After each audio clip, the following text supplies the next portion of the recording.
पूरा अपना एजुकेशन जो भी है पेरेंट्स की तो कुछ भी नहीं। हाँ,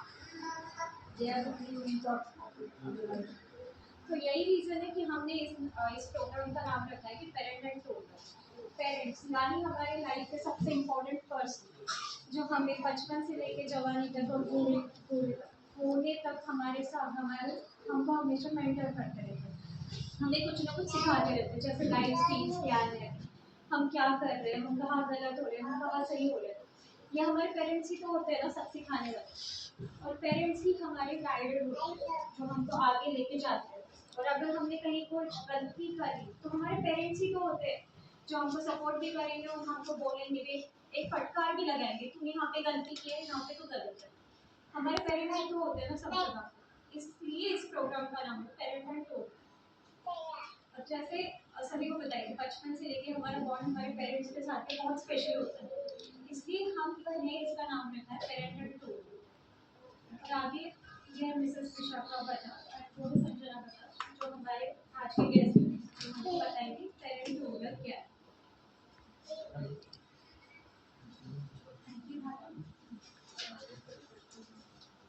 मेरा नाम है संजना बजाज। मेरा एम.फार्मेसी हुआ है पुणे से, भारतीय विद्यापीठ पूना कॉलेज ऑफ फार्मेसी से। मैं एक सर्टिफाइड साइकोलॉजी काउंसलर भी हूँ और सर्टिफाइड न्यूट्रिशनिस्ट भी हूँ, और हम दोनों भी अम्बेजोगाई से हैं। और ये स्टार्टअप किया था प्रथम श्री करके इसका नाम है। तो ये स्टार्टअप किया था क्योंकि लाइक पुणे में, मुंबई में ये कॉन्सेप्ट बहुत मतलब फ्रैजाइल है, बहुत ज़्यादा। वो हर एक घर पे toy library, mother daughter program, parent daughter, ये सब वहाँ पे लाइक डेली है उनके। बट हम जहाँ पे रहते हैं, लाइक हमारा रूरल एरिया कि अम्बेजोगाई है, यहाँ पे लातूर में ये कंसेप्ट है ही नहीं, इसीलिए हमने इसकी स्टार्टिंग की अम्बेजोगाई से। जय श्री कृष्ण। मैं विशाखा राठी बजाज और मेरा MBA मार्केटिंग हुआ है, और एज ए टीम हमने प्रथम श्री की शुरुआत की है अम्बेजोगाई से। तो जैसे कि ये आप भी पेरेंट हैं, मैं खुद एक पेरेंट हूँ, चाहते हैं कि ये थोड़ा इंटरैक्टिव सेशन हो। तो पहला तो जैसे हमने एक सवाल पूछा था आपको एज ए पेरेंट आप, मेरा एक क्वेश्चन है कि प्री स्कूल के बारे में आप सबका क्या कंसेप्ट है? प्री स्कूल क्या होता है?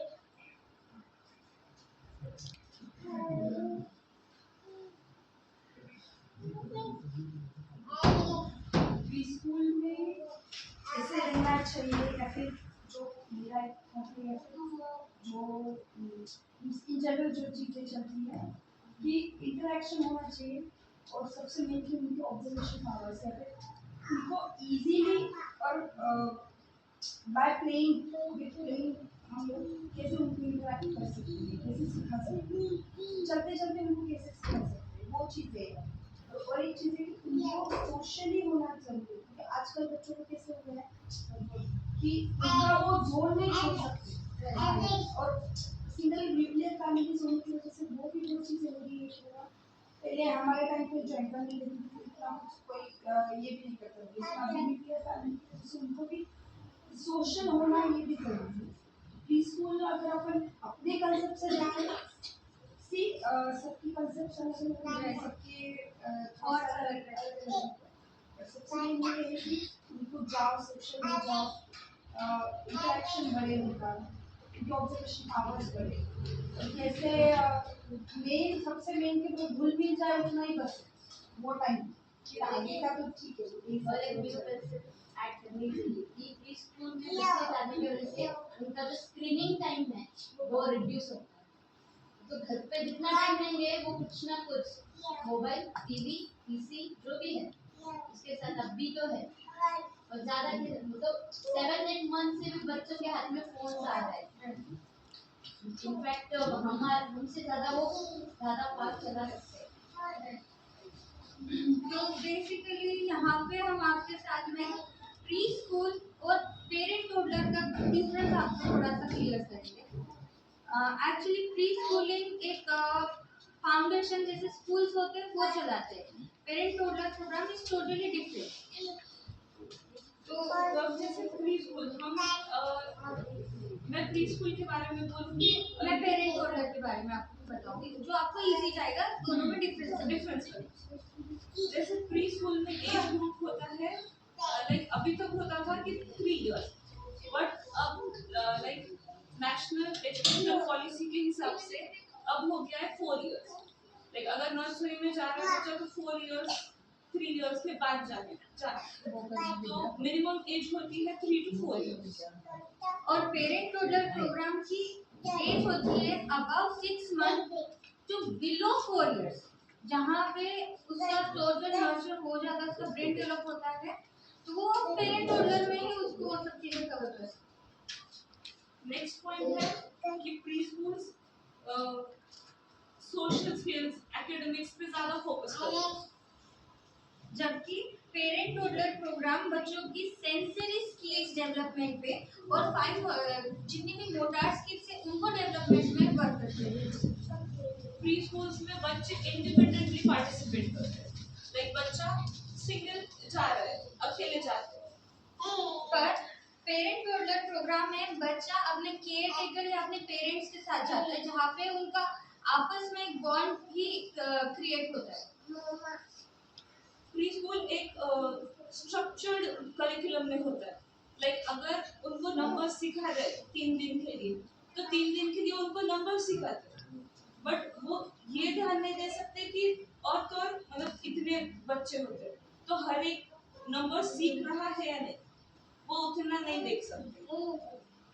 और पेरेंट टोडलर प्रोग्राम का स्ट्रक्चर इतना फ्लेक्सिबल होता है और फन लविंग होता है, जहाँ पे बच्चों को गेम थ्रू हम लोग उनका नॉलेज डेवलप करते हैं, जहाँ पे उनको एक्टिविटीज थ्रू हम उनको फन लविंगली उनका नॉलेज पढ़ाते हैं, प्लस उन्हें स्टोरी टेलिंग, उनकी एक्सरसाइज लेके उनके फिजिकल डेवलपमेंट में भी काम करते हैं। प्री स्कूल में जैसे हम एकेडमिक्स में रेडी रहना चाहिए, इसलिए रेडी करते हो हम लोगों को, लाइक फर्स्ट सेकंड में वो कैसे रहने चाहिए, उनके एकेडमिक्स पे ज्यादा फोकस होता है। और पेरेंट टोडलर में उनका प्रॉपर नॉलेज उन्हें मतलब कोई बच्चा है एज ए चाइल्ड, मेरी प्रियर है, अगर मैंने उसको प्री स्कूल में डाला है, पेरेंट टोडलर में डाला, तो उसमें इतना ही फोकस करूँगी कि उसके नंबर्स क्लियर हुए थे, जब तक कि उसका टॉपिक क्लियर नहीं होता है वहाँ पे हमें दूसरे टॉपिक पे नहीं जाएगा।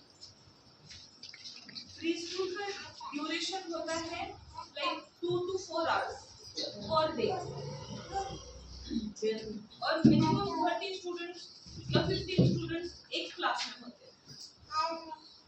और पेरेंट टोडलर प्रोग्राम का जो बच्चों का कैपेसिटी 1 घंटे का ही होता है, मैक्सिमम 1 घंटा वो कोई भी चीज के साथ खेलेगा या सीखेगा, तो पेरेंट टोडलर प्रोग्राम उसी बेसिस पे डिजाइन किया गया है कि वहाँ पे बच्चों का जो ग्रास्पिंग पावर है उसी अकॉर्डिंग उनको लर्निंग मतलब हम उनका क्लास लेंगे जो कि 1 घंटा या 1.5 घंटे से ज़्यादा उनका क्लास नहीं होगा, और वहाँ पे उनको हम लोग सिर्फ प्रोडक्टिव सेशन ही देंगे, जहाँ पे मैक्सिमम स्ट्रेंथ एक क्लास में 5 to 7 स्टूडेंट्स की होती है, ताकि उन पे हम लोग पर्सनली उनकी अटेंड कर सके पर्सनली और उन्हें कंफर्टेबल एनवायरनमेंट मिल सके। तो ये तो हो गया डिफरेंस प्री स्कूल और पेरेंट टॉडलर। अब पेरेंट टॉडलर प्रोग्राम क्यों इम्पोर्टेंट है? क्योंकि बच्चे जब बॉर्न होते हैं उनके अंदर ब्रेन सेल्स होते हैं, ब्रेन सेल्स एक दूसरे को कनेक्ट करते हैं और वो कनेक्शन को बोलते हैं साइनेप्स। जैसे साइनेप्स क्यों इम्पोर्टेंट होते हैं? क्योंकि साइनेप्स बच्चों के जो भी डेवलपमेंट है लाइक सेंसरी प्ले से वो ग्रो होते हैं, उनके एक्सपीरियंस के साथ, जो भी उनका रिलेशन है उनके पेरेंट्स के साथ, उससे साइनेप्स ग्रो होते हैं। और ऐसे फैक्ट है कि ब्रेन में 1 मिलियन साइनेप्स होते हैं जब बच्चे बॉर्न होते हैं, और जैसे जैसे वो एक्सपीरियंस लेते हैं, मम्मी पापा के साथ इंटरेक्शन करते हैं, उनके साइनेप्स वैसे रहते हैं। बट अगर वो एक्सपीरियंस उन्हें मिला ही नहीं तो उनके साइनेप्स डिग्रेड होते जाते हैं, एज पर एज उनके साइनेप्स डिग्रेड होते जाते हैं। ये रूल पे चलता है लाइक यूज इट और लूज इट। अब प्रथम श्री क्या है? प्रथम श्री एक इनिशिएटिव है बच्चों और पेरेंट्स के अंदर बॉन्डिंग क्रिएट करने के लिए। तो फिर इसमें है ना ये कि जैसे ISP करके है इन्फेंट सिद्ध प्रोग्राम, वो ऋषि प्रभाकर जी ने ये कॉन्सेप्ट निकाला था इन्फेंट सिद्ध प्रोग्राम का। इन्फेंट सिद्ध प्रोग्राम, सिद्ध मतलब है परफेक्ट, लाइक कंप्लीट। संस्कृत में सिद्ध का मतलब होता है कंप्लीट। ISP के ऑब्जेक्टिव्स है लाइक होलिस्टिक डेवलपमेंट, बच्चों की पूरी डेवलपमेंट होनी चाहिए, पेरेंट चाइल्ड की बॉन्डिंग होनी चाहिए और उनकी फाउंडेशन स्किल्स डेवलप होनी चाहिए। ये ऑब्जेक्टिव है ISP का। और हम जो भी लेते हैं वो पूरा रेफर करते हैं ISP के साथ। और हमने बहुत सारे पेरेंट टॉडलर प्रोग्राम्स विजिट किया है, कोर्सेस लिए हैं, उसके अंदर भी जो हमने सीखा है वही हम इमोशनल इंटेलिजेंस जो होता है EQ, वो उनका बहुत ज्यादा बढ़ता है। अब प्रथम श्री के दो कोर्सेस हम साथ में लेते हैं, एक parent toddler program and second is toy library.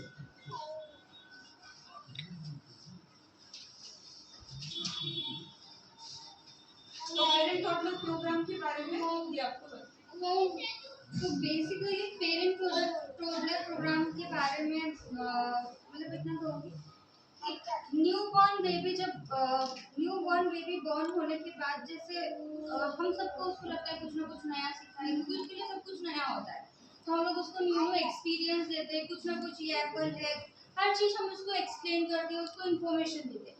But as a parent आप भी तो न्यू बॉर्न ही है, तो जब हम बच्चे को सिखाना चाहते हैं तो पहले ये ज़रूरी है कि हमें क्या आता है, पहले हमें सीखना ज़रूरी है, तभी हम उन्हें सिखा सकेंगे। और जैसे भाभी ने स्टार्टिंग में कहा था कि बच्चों के पहले टीचर ही पेरेंट्स होते हैं, उनको सबसे ज़्यादा ट्रस्ट अपने पेरेंट्स पे है और वो कंफर्टेबल भी उन्हीं के साथ है, तो उनका लर्निंग भी सबसे ज़्यादा हाई वहीं पे होता है।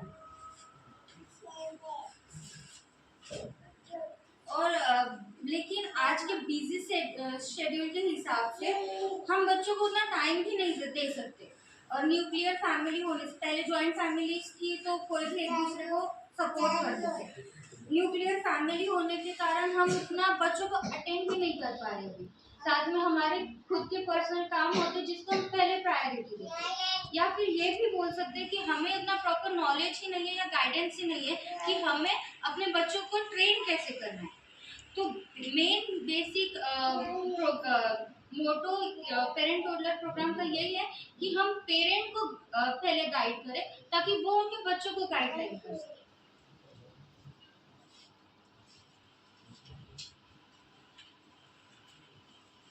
इसके बेनिफिट्स, अब पेरेंट टॉडलर प्रोग्राम में अब आपको मतलब पेरेंट टॉडलर प्रोग्राम के बेनिफिट्स क्या है, यहाँ पे आप बच्चों को स्टोरी टेलिंग बताते हो। स्टोरी टेलिंग का भी अपना एक कंसेप्ट है, इसमें से किसी को पता है कि स्टोरी टेलिंग आप कैसे बोलते हो बच्चों को? ओके, बुक्स लेना है, ओपन करके उनको कंटेंट करके चीज़ें बता सकते हो। जो रीडिंग कंसेप्ट है अभी वो डिपेंड्स की फोनिक्स को सिखाने के बाद आप आगे करना चाहिए, लेकिन उसके हिसाब से उसके भी बुक्स मिलते हैं, वो हिसाब से हम नॉर्मल रीड भी कर सकते हैं, बट ये कोई तरीका ही नहीं है स्टोरी टेलिंग, कॉन्सेंट्रेट नहीं कर पाते। राइट। बच्चों को हर चीज़ आपको एक अलग वे में समझाना ज़रूरी है। लाइक अगर मैं स्टोरी रीड कर रही हूँ, एक शेर था, एक चूहा था, एक जंगल था, वो जंगल में रहते थे, बच्चा आपको एनकरेज ही नहीं करेगा वो चीज़। वही एक जंगल था, उसमें बड़ा सा शेर रहता था, एक छोटा सा चूहा था, जहाँ पे आप अपने इमोशंस, अपने इफेक्ट्स उसमें डालते हैं तो बच्चा भी हमें रिस्पॉन्स देता है। सेकेंड है राइम्स, जो उसकी लिंग्विस्टिक्स के लिए यूजफुल होते हैं, उसको एक ट्रेडिशन भी देना ज़रूरी है, हमारे ट्रेडिशंस उसको समझना ज़रूरी है, तो हम लोग वहाँ पे प्रेयर्स भी उनको इंक्लूड करते हैं ताकि उनको अपना कल्चर समझ में आए। इसमें हम लोग स्टोरीज जो होती है वो या पोयम जो होती है या प्रेयर्स होती है अलग अलग लैंग्वेज में हम लोग इन्वॉल्व करते हैं ताकि बच्चों की डिफरेंट लैंग्वेज भी डेवलप हो। फ्लैश कार्ड्स के बारे में यहाँ पे किसी को कोई नॉलेज? फ्लैश कार्ड्स बच्चों को हम दिखाते हैं, सभी को पता है फ्लैश कार्ड्स हम सभी को दिखाते हैं, पर फ्लैश कार्ड्स एक्चुअल में कैसे दिखाते हैं और उसके बारे में कोई पता है? ये मैं करती हूँ, अपने को पता नहीं कि एग्जैक्टली कैसे बनाऊँ। मैंने एक वीडियो पे देखा कि फर्स्ट बताऊँ ये ऐसा ये उसके बाद में ही मेरे बेटे ने मुझे बताया कि हाँ मगर ये राइट, क्योंकि उससे राइट ब्रेन स्टिमुलेट होता है, ये वजह से हम फ्लैश कार्ड्स बनाते हैं। तो इसके बारे में हम थोड़ी 5 मिनट के बाद देखते हैं। मैं अभी आपको बताना चाहूँगी टॉय लाइब्रेरी के बारे में। टॉय लाइब्रेरी क्या कंसेप्ट है? टॉय लाइब्रेरी में क्या होते हैं कि हम एक सेट देते हैं जिसके अंदर एक एजुकेशनल टॉय होता है, एक स्टोरी बुक होती है और एक सेट ऑफ फ्लैश कार्ड होता है। वो एवरी 10 days चेंज होता है। It is just like a book library. जैसे बुक्स हम एक्सचेंज करते हैं वैसे ही टॉयज एक्सचेंज करना, या किट एक्सचेंज करना। अब ये किट जितने साल के बच्चे उस हिसाब से होते हैं। ये होता है 6 months to 8 years के बच्चों के लिए हम टॉय लाइब्रेरी स्टार्ट किए थे। तो उसके अंदर एक होता है, मतलब बेनिफिट्स क्या है कि बहुत वैरायटी के टॉयज मिलते हैं और वो भी बहुत कम प्राइस, क्योंकि हम रेंटल बेसिस पे है। 10 दिन में टॉय चेंज हो रहा है, फ्लैश कार्ड का सेट चेंज हो रहा है। तो इसकी वजह से एक होता है कि बहुत सारे टॉयज और फ्लैश कार्ड्स यूज करने मिलते हैं। Second is borrow and return, लेना है एक्सचेंज करना है। थर्ड कॉस्ट इफेक्टिव है। हम बच्चों के लिए मैक्सिमम कितने टॉयज ले सकते हैं? मैक्स टू मैक्स हम 30 टॉयज ले लेंगे, चलो 50 टॉयज पकड़ते हैं। बट अगर हम लोगों ने लाइब्रेरी लगाई तो उन्हीं पैसों में हम, मतलब हाफ भी नहीं, हाफ से भी कम पैसों में हम 50 टॉयज उन्हें खेलने दे सकते हैं। और बच्चे एक बार एक टॉय खेलते 2 से 3 दिन खेल सकते हैं वो एक टॉय, और फिर वो बोर हो जाते हैं, उनको दूसरा टॉय चाहिए। तो वो भी इसमें एक्सक्लूड होता है, क्योंकि हर 10 days एक नया टॉय आ रहा है, उसके साथ वो खेलते हैं, डैमेज भी नहीं होता है, घर पे पड़े भी नहीं रहते। आपका टॉय फिर से हमारे पास आ रहा है और चेंज हो रहा है। तो it is also cost effective. अब हम देखते हैं कि टॉयज क्यों इम्पोर्टेंट है, लाइक बेनिफिट्स ऑफ टॉयज क्या है। जैसे जो भी सारे टॉयज है अपने पास वो सारे मॉन्टेसरी टॉयज है, जिससे 6 स्किल डेवलपमेंट होता है। First fine motor skills, gross motor skills, cognitive development, linguistic, numeracy and problem solving. ये 6 स्किल डेवलपमेंट के हिसाब से ही सारे टॉयज हैं। जैसे कि अभी ये टॉय है, इसमें फेस है और उनके पार्ट्स है। अब ये होता है कॉग्निटिव स्किल डेवलपमेंट के लिए ये टॉय यूज होता है, क्योंकि एक तो बच्चों की मेमोरी शार्प हो रही है, उन्हें ये पता चल रहा है कि कौन सा पार्ट कहाँ पे है फेस का, और ऐसे ही अलग अलग टॉयज होते हैं। Next is flash card. Flash card के बेनिफिट्स क्या है? फ्लैश कार्ड एक होता है कि मेमोरी बूस्ट करने में हेल्प होती है। सेकेंड, वोकैबुलरी एनहांस होती है। उनके पास बहुत सारे वर्ड्स होते हैं, उन्हें बहुत बात करने की इच्छा होती है, बट उनके पास वर्ड्स की कमी होने के कारण वो कुछ तो अपने गड़बड़ करते हैं। अगर उनके पास वर्ड्स है तो वो हम लोगों से प्रॉपर कम्युनिकेट कर सकते हैं। Then improve focus and attention, उनका फोकस और अटेंशन भी इम्प्रूव होता है। अब ये आपको दिखाएंगे फ्लैश कार्ड दिखाते कैसे। Eating, drinking, playing, writing, reading, grooming, folding clothes, cleaning, brushing, bathing, eating, drinking. ये 10 seconds में 10 फ्लैश कार्ड्स कंप्लीट होने चाहिए। फास्ट होनी चाहिए। तो बच्चे क्योंकि उनके ब्रेन सेल्स जैसे एक्टिवेट रहते हैं वो उतने टाइम में 10 फ्लैश कार्ड्स, इसमें कैसे हम लोगों ने A4 साइज फ्लैश कार्ड्स लिया है क्योंकि मार्केट में जितने भी फ्लैश कार्ड्स हैं वो सारे छोटे फ्लैश कार्ड्स होते हैं और जिनसे उनको विजुअल उतना उनको प्रॉपर नहीं दिखता है जब वो छोटे होते हैं। तो A4 साइज में एक तो उनका विजुअल क्लियर होता है और छोटे फ्लैश कार्ड्स होते हैं वो होते हैं 27-30 फ्लैश कार्ड्स एक सेट में, उतनी उनकी फोकस करने की कैपेबिलिटी नहीं। तो जैसे ISP में कहा गया है कि 10 फ्लैश कार्ड्स होने चाहिए एक सेट में।